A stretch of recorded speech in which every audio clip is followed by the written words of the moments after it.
On April 16th, 2009, Kim Hamer watched her 44-year-old husband take his last breath.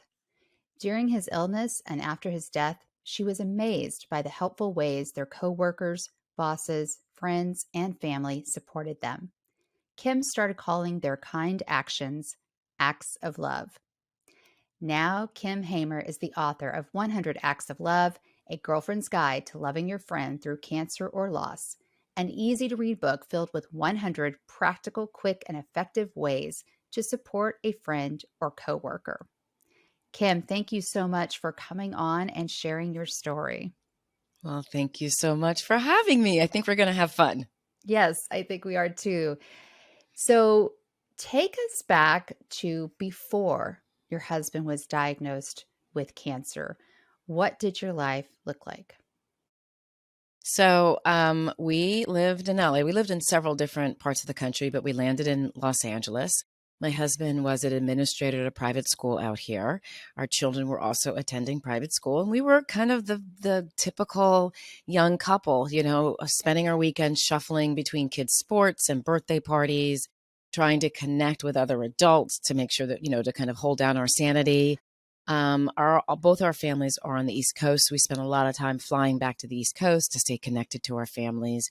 But yeah, we had a pretty average life. I know the stereotype of people in LA can be something of, very health conscious. And we were. We used to, we ate organic food, and we used to tag team in the mornings in our workouts. So my husband would get up early and go out. And then I'd get up and get the kids, start getting kids ready. And then he'd come back and I'd go out. And then when I came back, the kids would be ready for school and he'd head out the door. And we also, our marriage was very yin yang. We were very opposite each other, which really worked well for both of us, both in our relationship and parenting and how we approached, our lives and our marriage. How long had you been married by that point? We were married for 14 years. Okay. So we had 3 kids, and when he died, our children were 12, 9, and 7. Oh, 2 boys and a girl in that the was my middle. next Yeah, question. they were young. Yeah. And it was a really, I mean, obviously, your listeners can imagine how difficult it was. But it was definitely, yeah, it was definitely the hardest time in my life. And I hope it remains the hardest time in my life. I'm sure. So, what happened? Did your husband, you said you were healthy, you ate well, you exercised. Did your husband have any symptoms? I mean, how did this whole cancer diagnosis come about? So we went on vacation. My mother and her future, my future stepdad came out to visit. We went on vacation, and my husband was running these mild fevers. They would get up to 100, 100.3, and then he had this cough. What we didn't know at the time is that he had cancer, and we were treating it with Delsum syrup, cough syrup, and ibuprofen. And then my friend came over one day when we got back, and she said, "Art doesn't look good." And unfortunately, a couple days prior to that, my daughter had been hit by a car in front of us. She was okay, but Oh my there's the God. shock of watching your child getting hit by a car. And my husband was very stoic. And so I kind of brushed it off and said, "Oh, he's probably just sort of like kind of getting over this traumatic thing that we witnessed." Right. And then he went out for a run, and he was supposed to be a 6 mile run, and he came back in 10 minutes. And I was like, either your 6 miles is like world record or something's wrong. And he says, "Yeah, I can't breathe. I'm just having trouble breathing." And so I, being the very caring and thoughtful wife, said, "Here, take some of my asthma medicine. Maybe that'll help." And so that's what he did. And it took the edge off. But then a couple weeks later, he's like, "I'm still having trouble." And the interesting thing was, when he made an appointment to see his doctor, he, right before he sassed me, I said, "Maybe I should go with you." And we had never been to each other's doctor's appointments. It's just something we didn't do. Yeah. But we both felt like something was off. And we went into the doctor. The doctor did an exam of my husband and asked if we had had x-rays. And like, we weren't big users of the medical system. And although our primary care said you should get x-rays, we were like, "We'll get to them in a second." But we had said no. And so the doctor said, "Let's take x-rays right here." And when he came back in, it was just like from a movie script. You know, we were on one side of the exam table and the doctor's on the other side of the exam table. And he laces his fingers together and he says, "I think you have cancer." Then he proceeds to show us the x-rays. And the reason my husband was having trouble breathing is because he had all these spots, these nodules all over his lungs. So by the time he was fully diagnosed, which was like 5 days later, it was stage 4 cancer. It had metastasized, into his bloodstream and into his lungs and other areas of his body. It was a large diffused B cell lymphoma. I heard another listener of yours also had similar symptoms. Um, and yeah, we were hitting the ground running if he hadn't gotten his first, the cancer was so advanced that he had surgery to remove the tumor. He had a tumor actually in his testicle. So but it wasn't testicular cancer. Right. Um, they had this surgery, and normally they wait for him to mend a little bit before they start chemo. The surgery was on Friday, and they said, we can give you a day, but we're going to start chemo on Sunday. And that's when Wow. everything shifted. We hit the ground running, and he was unable to work. He was getting treatment every 2 weeks. We moved to a different hospital and with a different doctor. Yeah, so that's how he was first diagnosed. 7 months after that, he was cancer free, and which was incredible and Yeah. unbelievable, and amazing, and people were celebrating. Um, but during that time, one of the things and then unfortunately the cancer came back a little less than 2 years later. So for those people who aren't familiar with cancer, when you get to the finish line, for us at least, there was no like woohoo and celebrate and now I've got a new lease on life. That's the movie version of having Hmm. cancer. There was a great amount of trepidation because you don't know if it's coming back, right? So you have to schedule these tests, and every time you get a test scheduled, there's a lot of breath holding. In addition, I think that cancer or some type of tragedy brings out the best in your marriage and the worst in your marriage. So there's this sort of like, who are you now? Do I really like you? Do I like myself? What happened? There were so many nights we would lie in bed and look at each other and go, what the F just happened? Like, what just happened? So there's that figuring out. There's still side effects from the chemo that he was dealing with, and those lasted for several months. So that, we're trying to get our lives back together. We're trying to put our marriage back together. We're trying to figure out, even our parenting style changed. So how are Really? we parenting differently? Um, Why? and then why? Because our roles shifted so much. Right when he had cancer, my husband was the Okay. disciplinarian. He was the one who kind of set the rules. I was the gentler one who reminded him often that our children were just children, you know. So, and there was an unsaid rule. We never spoke about it, but his job was to focus on healing and getting better, and my job was to hold down the fort Yeah. in whatever means necessary. So, also the drugs, one of the drugs he was on made him really mean. So he was normally, I mean, he was disciplinarian, but he was the kindest, gentlest, firmest disciplinarian there was. He was not mean, and he would get mean and short tempered. And so Was there he on was a a lot of steroid? he was on a Okay. steroid, and I think it was Rituxan that did it. There was another drug that they listed on the side effects, of being, it was like it may affect your mood, to be short tempered. Um, so it was one of those drugs. So it was the steroids plus this other drug. And so that changed. I had to really learn how to talk to the children about their father without blaming him. It was like a personality change. Yeah. Um, so all those things really affected the way that we parented. So it was sort of getting back on our feet and understanding and figuring out how we were parenting moving forward, because I had taken over some of his role, but then had let a lot of other things slide and go that he wasn't happy about, but he was focused on living. Right. Um, that's a really good question. I've never been asked that before.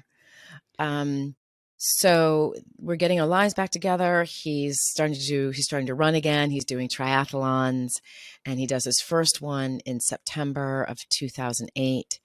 My mother gets remarried in November 2009. She sells our family home, which plays into the story a little bit. And then he starts not to feel well again. And again, I talk about my husband very, very stoic. He had just had tests done in October, the end of October. So even our doctor was like, look, your scans were clean. Like, it Right. can't be the cancer.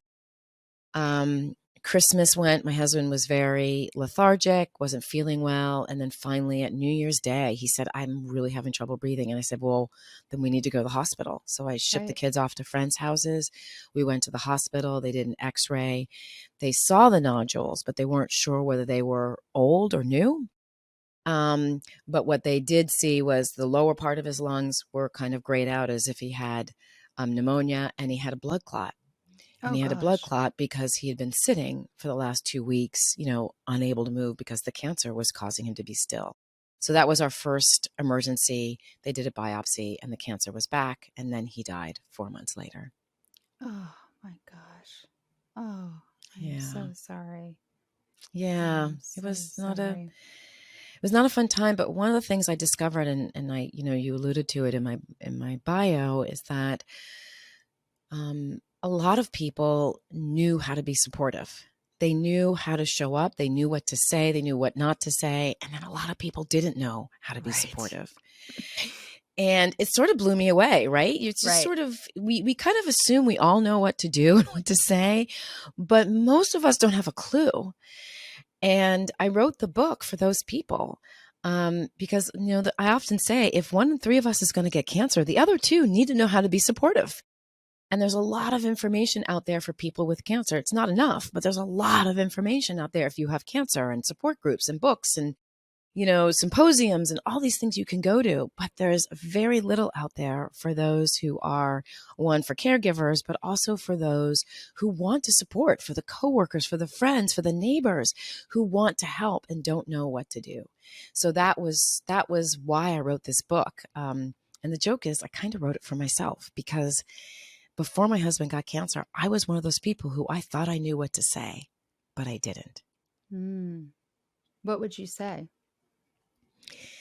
I tell people never to say this and to wipe this phrase from their vocabulary. If you need anything, let me know. And it sounds so helpful. It really does. And we really do mean it when we say it. Right. But there are three reasons this is not helpful. The first is, what is anything, right? I had a toddler who one day was throwing up at school and needed to be picked up. Did you mean that you were going to go pick up my vomiting toddler in your beautiful, just detailed car? Or did you mean that you were happy to run out and get a gallon of milk? I had a friend whose mother was dying. When you said anything, did you mean you were really comfortable to sit with a woman who was dying and read to her? Or did you mean that you were going to just stop by and tell her the latest gossip from work? Right? Anything is too big a word. It spans too much. The So second reason it's Go can I ahead. give you my input on this? I want to give you Mhm. what I say is if you're going to say anything, it better be anything. It better be everything you just Right. described. And Right. and I don't know how much you read of my story. I won't go into it. But for me, I remember we had a lot of those, anything you need. And I called someone out on it. And I needed Yep. something very specific. It was an errand. And I used to live in Los Angeles for over 20 years. Oh, And you know how hard it perfect. is to get around. Yes. And Yes. she lived a block away from where this thing needed to be done. And it was, I think for her, it seemed like a really small deal. But I just said, you said anything, this is what we need. And you Yep. live a block away. It would be great if you could do this. And it was the only thing we ever asked of her, but Right. it meant a lot to us. And it was a very obscure one-off errand, and Yes. and so she meant anything. But Yes. but you're right. I mean, most people it's too broad. And Yes. It's just too broad. And look, yeah, though, if you need anything is a great phrase. If this is your best friend who's sick, if this is your sister who you have a great relationship with, who has said it to you, then they mean anything. And if that Right. means that they're going to get on a plane and fly out, my sisters would have hopped on a plane. My sisters did hop on a plane and fly out. So anything was appropriate for them. But for most of us, like you said, anything's too broad. Yeah. And the second reason it's not helpful is you're asking the person who's under incredible amount of stress to break down their day into a tiny size piece. And then the third reason is you ask them to ask you that tiny size piece when they're feeling vulnerable, risking that you may say no, or worse, that you get the, that pause, right? The breath through the teeth, the moment where the person who has offered anything didn't really think that's what you meant. That's what they meant when you said anything. And so no one in their situation, most people in their situation are not going to answer that call because they don't know what they need. Even if they figure out what they need, they're terrified of asking and being rejected and putting a burden on the other person. So I often tell people, be as specific as possible, right? So, and that random thing, sometimes, I had a friend who went shoe shopping for my youngest son because, kids do outgrow their shoes overnight. I had my Very youngest do fast. exactly that. And so one day, the day before, he was complaining about his feet hurting. The next day, he couldn't put his feet in his shoes. Like it hurt Oh. so much. And so I was like, well, you got to go to school. We'll deal with this. And I called my friend. I said, can you go pick up a bunch of shoes? These are the sizes. And this is what she did. So I often say, look, if you are capable, and we often are, put yourself in that person's shoes and just say, hey, has your cell phone bill been paid? Let me drop off a check for you. Or let me drop off the payment for you. Let me pay it for you. Give me your account number information and I'll pay it for you. Right? Or my favorite one is when you're at the grocery store, instead of saying, let me go grocery store shopping for you, call the person and say, I am heading to the grocery store. Open up your refrigerator and your cabinets and tell me what 5 things are you almost out of, and I will pick them up for you. Right? Car help, which is a chapter I have in my book. Car in Los Angeles is vital. Getting around anywhere in any city and any place where you are is difficult. And so making sure their car is running. When was the last time the oil was changed? Is there gas in your car? Do you need me to go register it for you? All those little things, they're small little things that are really, really powerful and important. I My I will disagree with you slightly. Sure, go Push for it. back a little bit because I found that sometimes when people were very specific, they sort of got locked in on, well, this is how I can help, even if it was not needed. And Mm-hmm. so I had a very dear friend who lived across the country and couldn't be there in person, but Right. he kept trying to get us meals. And it became this Yes. huge headache because he was trying to have meals delivered. Now this was 20 years ago. It was before Uber Eats Right. and all this, but he was trying to get us these gourmet meals delivered. Right. And it became such a headache because every time they tried to deliver, we would be at a doctor's appointment or we would be at the Yes. hospital or something would. Yes. And I finally just told him, I appreciate the gesture. I Yes. do, but this is causing me way too much stress. Yes. But Yes. that was how he felt he could help. Yes. And it's unfortunate because one of the best ways that someone helped us the second time was my friend said, you need to put a cooler by the front door so that when meals are delivered, you don't have to answer the door. Right. Oh, So that's I think brilliant. I know. So So simple I and brilliant. exactly. So I think the thing to remember for most people, it's really simple, right? And I think to me, what I liked is even though sometimes the gesture wasn't what we needed, it was the gesture. It was because what you're saying when you are trying to help somebody is, I love you. I Yeah. really want to help. I'm concerned about you. I want to make your life a little bit easier. I can't fix the cancer, but I can deliver a gourmet meal. And it's a very similar story. I worked with someone who had cancer and he was kosher. And so, That's people were tough. trying to send him food and he needed it to be from a specific person. And, so he was very kosher. And so it became a headache. So he just said, you know what, y'all, thank you, no food. Yeah. And he did come up with another way that people can help. But yeah, That's great. so in general, it's a good rule of thumb. And I will say, and I'm happy to hear that he did this with you. I always tell people offer more than once. We're often afraid because we say we offer and then we go, well, they haven't called me. But you need to remember, I have to tell people, you're not, this person may look like they're dealing with a full deck of cards, but they're not. They're extremely stressed. They're missing anywhere between 2 to 50 cards, right? So, Yeah. so do not think that just because you offered once that they're Right. going to remember that you offered. They have if they're in a community, have a lot of help coming from all these different places, and they're not going to remember. So I say, just jog their memory, call back in 2 weeks, and offer. Okay. I want to get So back to you. Okay. yes, All right. This is one of my favorite questions to ask that I don't get to ask very often. How is your experience as the caregiver, as the spouse, the wife, different than your husband's? um, he's he was scared to lose his life. I was scared to lose him and the ramifications of that. So I think in the back of my mind, I was always thinking, like, really, you can't die. Like, this would not be good if you died. I married you because you're a co-parent. He was the primary caregiver. I mean, he was the primary source of income in the home.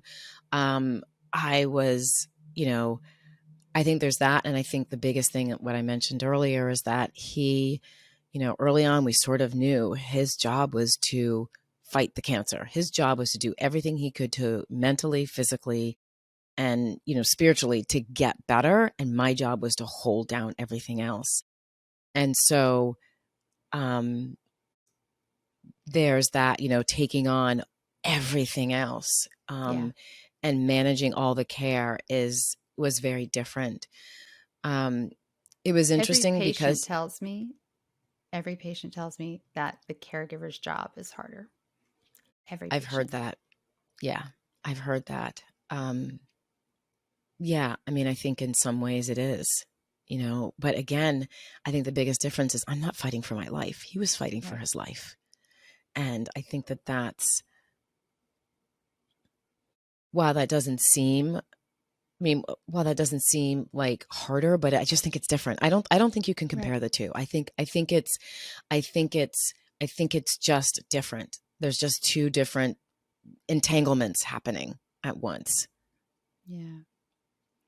If you could hold on to one memory of your husband forever, what would it be and why?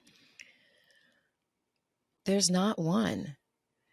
There's a photograph that I have that I love, and it is him. We were a big cycling family. It was him on the bike, and he had the extended bike, and our youngest child was on the back of the extended bike. And my youngest son had wanted to do this forever. So we had to put tape blocks to the pedals so that his feet could actually touch the thing. And my youngest has his backpack on, he's got a helmet on and glasses. And my husband has the helmet on, and glasses, and he's kind of they're both turned facing the camera. And I love that picture of him because he was most happy with us. He was most happy with us being active on doing something. And he loved incorporating his love in with his kids. He loved kind of mixing it in. Um, so I think there's that. And there's him telling stories to our children. He was an English teacher. And he loved to make up stories. And of course, they had our kids' names in them. So there was like Langolo, Palolo, and Ezrolo. And our children's names were Langston, Palace, and Ezra. And the rapture he could keep the kids at the kitchen table for 45 minutes, just kind of like Wow. listening. And, he was an incredible storyteller. So I think those are all right, I got three. And then the last one is us in bed at night playing a word game that we made up. And so the rules were you started with three letters. It was always kind of consonants, right? It was like, SCR or SCH or STR. And you had to come up with words that started with that. And we would go back and forth and back and forth. And one of us would always fall asleep. So the pauses would get longer and longer and longer. But playing those kind of games with him. So those are the three that I think of most. And I think they capture who he was. Really smart, Yeah. kind, gentle, and firm, and active. Just loved his family. He loved us. He literally, I never thought about this before, but he loved us to death. Hmm. How did you guys meet? And what was his name? What's his name? His name is Art Nagel. Art. Um, yeah, we met. The joke is we met in a cave. I was working for an outdoor company, and the No. school that the school that he was working for brought students out as a bonding thing in the beginning of the year. And I saw him, good looking man, and I saw him and wasn't thinking anything. He was 6'6", and I'm 5'6", Wow. so he was a foot taller than me. Wow. And it didn't phase me because that summer I had just finished leading bike tours with someone who was 6'8". So his height, so I never talked about his height at all that whole weekend, and he loved it.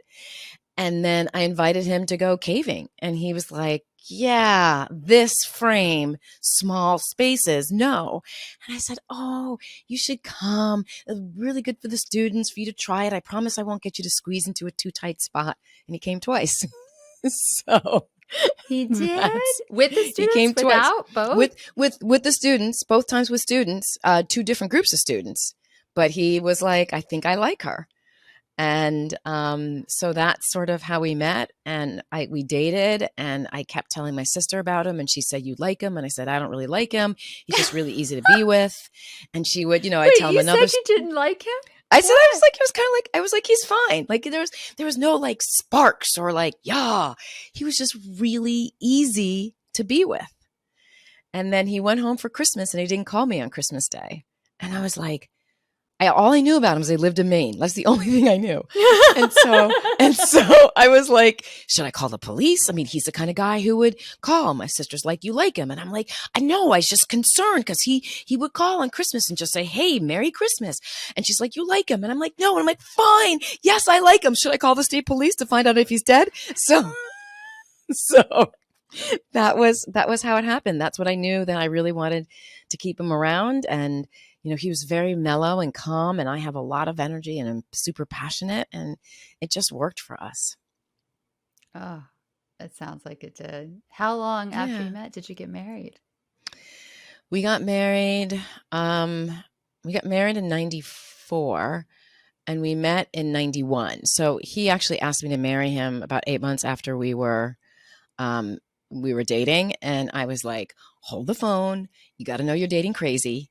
And so, Meaning so, you? so I dragged him to therapy because I was like, you need to know some things about me. Is that, I'm going to just dig a little here. Is that because of childhood trauma? Or Yes, it is. absolutely. Okay. Yep. Childhood trauma, and honestly, insecurity. Like I was like, no, you don't really know me. If you knew the other me, you wouldn't really want to date. You wouldn't want to marry me. So I'm going to give you an opportunity. Oh, So it was bona fide insecurity. yeah. So we went to therapy, and then by the time the first date we were supposed to be married came around, like 2 months before, I was like, damn it, should have kept that wedding date.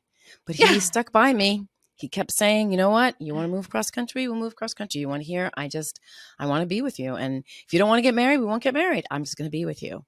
So he had that Oh, really firm groundedness. It was really beautiful. I felt yeah. very lucky to have met him. Oh, Yeah, gosh, I'm sure. yeah, Oh, yeah. did your sister like him? My whole family loved him. Yeah. Everybody loved him. Yeah, Yeah. yeah, yeah. Oh, I feel like He was a good I'm man. really getting a good sense of him. Yeah. What was not his, but what was your worst moment in all of it? I don't know if there are two moments that always stand out in my head that were extremely difficult, but I'm really glad I had the courage to do it. And the first one was the cancer got so bad with my husband that he went from needed crutches to kind of stand up to needing a walker. And this isn't a former athlete, basketball player, active man. He was so just not okay with this. And I remember he was walking down. We had this kind of living room with 2 steps down, and he's trying to navigate with this walker, trying to get himself down these stairs. And I saw how hard he was working to live. Like I got a sense of he was just working so hard. So our kids were away. My in-laws took them for a week during their break, and so we had some time alone. And I said to him, "It's okay if you go. Like, I see how hard you're working. I see how hard you really want to live. We're going to be okay. We're not going to be okay, but we're going to be okay. We can survive." And it was it was a movie moment, except there was a lot of snot coming out of our noses and like stuff dripping in between the two of us. Um so and then 3 weeks later he died. Mm. And so I hope that I gave him the peace and the understanding that he didn't have to fight so hard anymore, because he was in so much pain Yeah. and he was trying so hard. And then the second hardest moment was my husband did give us the grace to say goodbye. And I don't mean that people make the decision, but he was able to kind of leave and give us a couple days before he really left. And so I made the decision. My husband and I were very much about teaching, being honest with our children about what was happening. Um, and so when the doctor came in and said, it's over, I called friends and I had them pick up the kids from school, and I had them bring the kids to the hospital so they could say goodbye to their dad. And I really would have preferred not to. I would have preferred to kind of, announce, hey, your dad's dead. But something that I had forgotten was that my kids had seen him survive cancer once. And they didn't know anyone who died from cancer. So they didn't think their father was going to die. Right. And so when I told each of them, I brought them into the room and I said, here's what's happening. Dad's going to die. It's probably going to be in a couple days, the doctor says. He's unconscious right now, but he can still hear you. And, do you want to go in and say goodbye?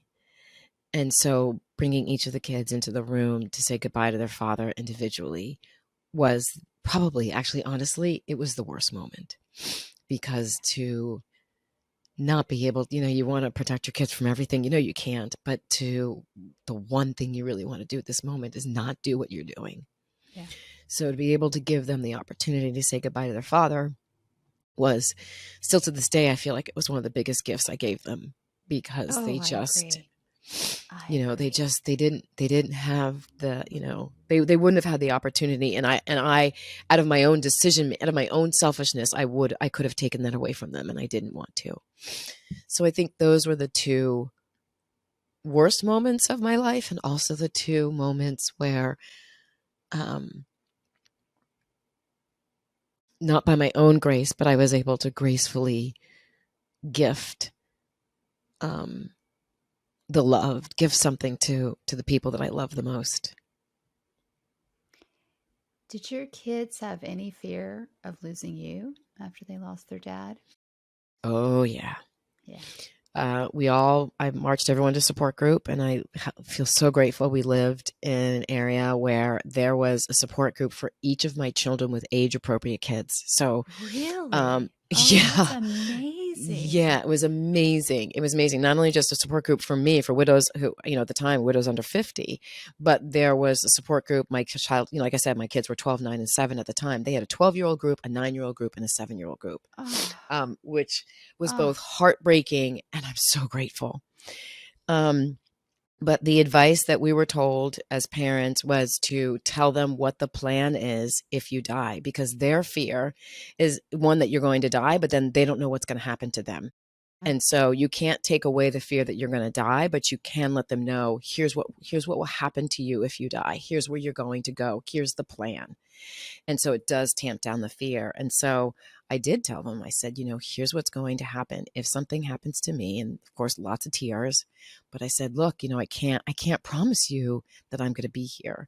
So if something happens to me, you will go live with your Aunt Fern.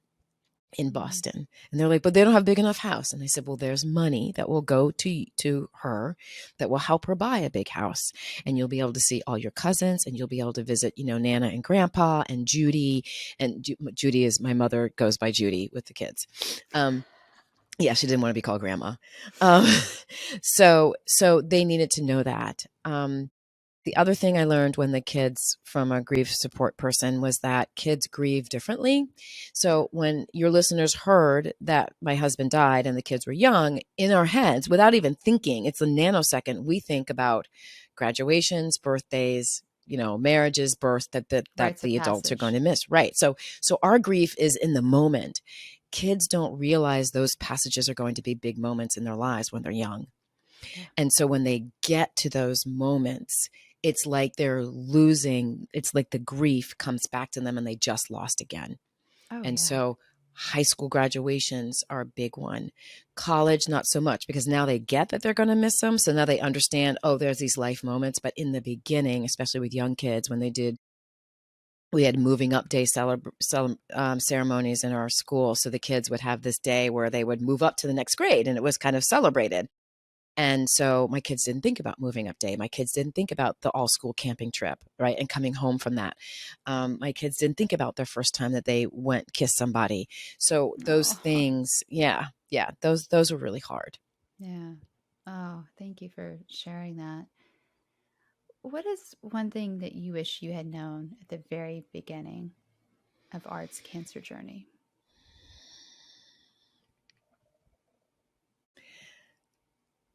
That's a really hard question to answer,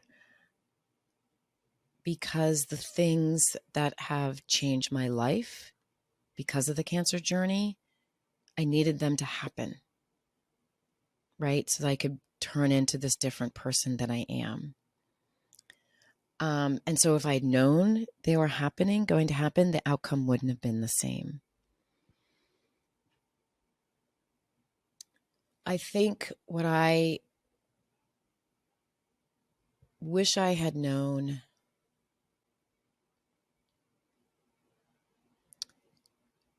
was really to spend less time being a little resentful, being not even a little resentful, being resentful, and more time just loving him. Mm. I think that, again, we have this image of being a caregiver, and that means you give all and you're just kind of constantly pouring out, and which is not a great thing to be doing, right? You need to be getting in while you're pouring out so you can keep the well level, or at least well full of Right. water. Um, but there were times that I was mad at him because I was taking all this on, and it wasn't his responsibility. It wasn't him. I was taking it on, and I probably could have offloaded a lot more than I did. I think that's great advice, though, right there for caregivers that you can Yeah, delegate more or can just let go delegate of things. Just let things. go. Everything doesn't have to happen. Yeah. Exactly, exactly. And I think this is going to segue in a second, but I ended up, after he died, I ended up going back to work and back into my original field, which was HR, and seeing how cancer in the workforce, people are just as blind and don't know what to do and don't know what to say. And with cancer treatments, more and more people are working with cancer. And so this creates this really weird dichotomy at the workforce between the team, the manager, getting things done. Yeah. And I wish I had known to talk to his team and his boss more about how to bring him back, because he did go back to work, but Mm. it was really hard for him. And he was really Yeah. stressed because he wanted to show up in this certain way. And people wanted him to show up in this certain way, but they noticed that he was a little spacey sometimes and not his full self. And so there was just this weird moment at work. And I wish I had been able to help both of them, his Right. boss, the team, and him, navigate that more cleanly. Um, it didn't matter. I mean, it mattered because he loved his job. He loved his job, and he was so excited to be able to go back. And so, yeah, I think those are sort of the two, that I didn't have to get everything done. It didn't have to be done. I was very much also sometimes about getting it done a certain way. It didn't have to be. Right. And, you know, what are But when you the know your way is the best way. right. That's the problem. And also, you know what? Let's talk about that for a second. When your brain is under stress, it's really hard when things are not the way you want them. And I saw this with my own grief, right? Like all of a sudden I was short-tempered about the dumbest things. And I equate it to giving birth. When you are giving birth, like that people always joke that, you're always mean to your husband if you're not on drugs or whatever, right? If Oh, you're yeah, in the giving natural movies, for birth, sure. Yeah. right? In the movies, yeah, you're short, you're kind of nipping. And that's because your whole body is focused on birthing. Anything outside of that, your brain is giving your body all this other stuff. Anything outside of that pulls your attention away.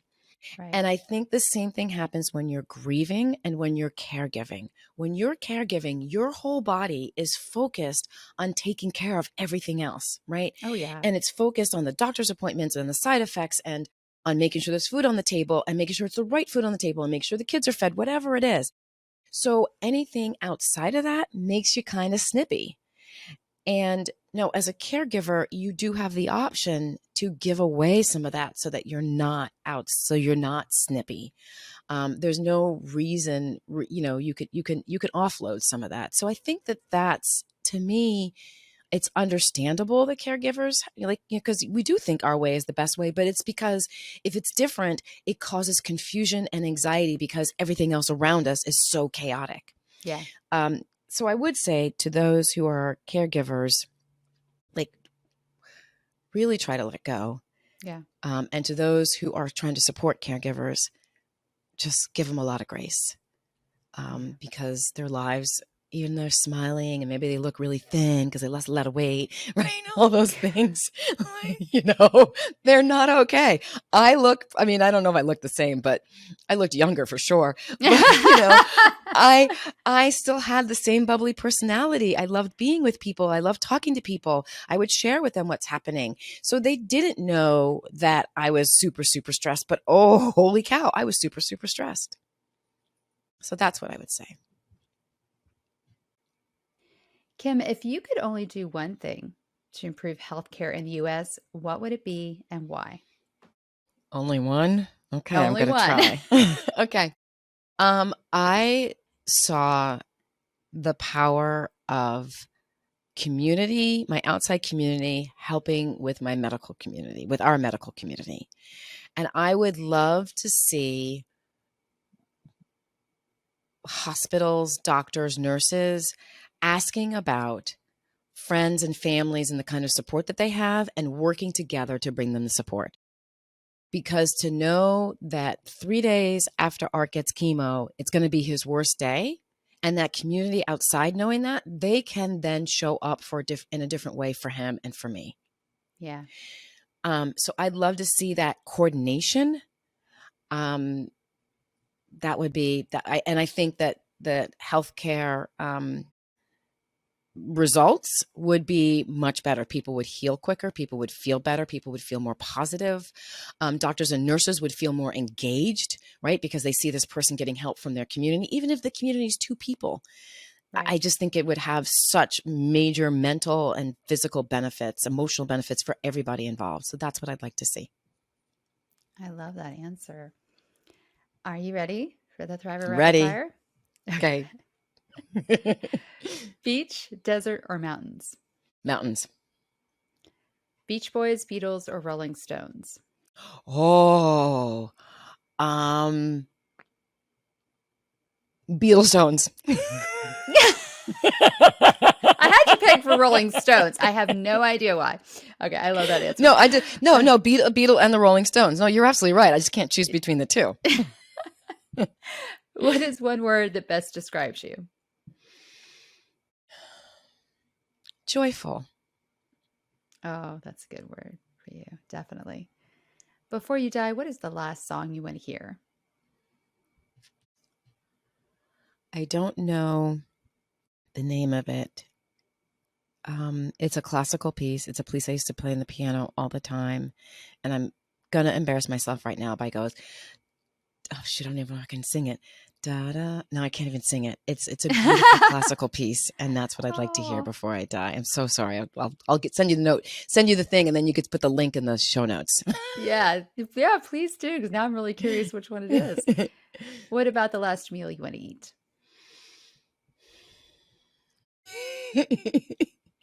I live by the store called Erewhon, and they have this crispy broccoli that is to die for. I could eat it every day, except that it bloats me. So that is the last meal that I'd really like, is the crispy broccoli or crispy Brussels sprouts, really perfectly crispified Brussels sprouts.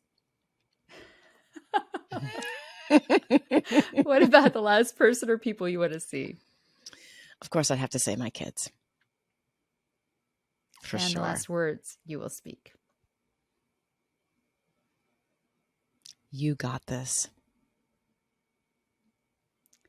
And aside from Cancer U, what's one resource that you would recommend for cancer patients and caregivers? And please tell people how they can get in touch with you and find your book. So I really focus on cancer in the workforce. So I think the biggest recommendation I have is for those who have cancer, go to cancerandcareers.com. They actually help people with cancer navigate the workforce. They have a great bunch of stuff in there for your They manager. do. They I have agree. great resources. I love them. If you're a widow, I'm going to tell you to go to Soaring Spirits Foundation. They are doing incredible stuff for widows of all ages. Really? Yes, see a Soaring Spirits Foundation, incredible organization. She was actually CNN hero. She was a top 10 CNN hero last year in 2021. So she does incredible work. And of course, she was a widow and she wanted to put together this community because she didn't have one Yeah. when her husband died and she was 35 or 36. So those are the two ones I want to really stress for people. And then lastly, to find me. So first of all, I have a free download, 5 phrases never to say to anybody with cancer and what to say instead. And so I give you the first one I've already given away, but there are 4 other phrases that no person with cancer or anyone going through any crisis wants to hear. And I do share why it's a bad thing to say. So you can actually learn Good. from it and understand. You can take the lessons and apply it to other things that you might want to say to somebody dealing with cancer. You can Please find that tell at me. Please tell me one of those phrases is God only gives you what you can handle. Please no, tell but me. I will tell you what, that was number 6 Was because it? yes, because I was Oh. debating them. Yes, I hear you. Oh my gosh. Yep. And I have a card that I have on my other bulletin board, which says, thank you, God, for giving me, thank you, God, I've had enough. I can, Yes. because it's, I yeah, love it. yes. Yep, I hear you. So you can go to 100actsoflove.com/what not to say. No Oh, good. capitalizations, just all one word, what not to say to get that. And that's the number 100actsoflove.com. And then please feel free to reach out to me. I'm on Instagram at 100 Acts of Love, and I spend a lot of time on LinkedIn as well. So I'm on LinkedIn doing that. And yeah, that is pretty much it. I am happy to support any person with cancer, especially in the workforce. But if you have friends and you don't know, you want them to help you, but you're just too tired and you don't even know how they can help you, we can certainly set something up and I can, walk you through some of the best. There's a really easy assessment to figure out how people can show up for you. Oh, I And the love last that. thing I really want to say to everybody on this call, I am not who I am. I'm not this joyful being because I went through something hard and I got through the other side. I am here because of the hundreds of things that people did for us while my husband was sick and after he died. Every little thing they did mattered. And I want people to so know that you mattered. You matter. Showing up, even just saying, I'm so sorry this is happening to you, makes a difference in the other person's life. What you say and how you show up matters. So I just want everyone to really take that to heart. You're an important person in your friend's life or your coworker's life. So to take heart in that and then to show up in the best way possible. Oh, that's so beautiful. Oh, gosh. Kim, thank you so much for coming on and sharing your and Art's story today. Thank you. Thank you so much for having me. Thank you for the opportunity to remember him and to honor him in this way. I really appreciate that.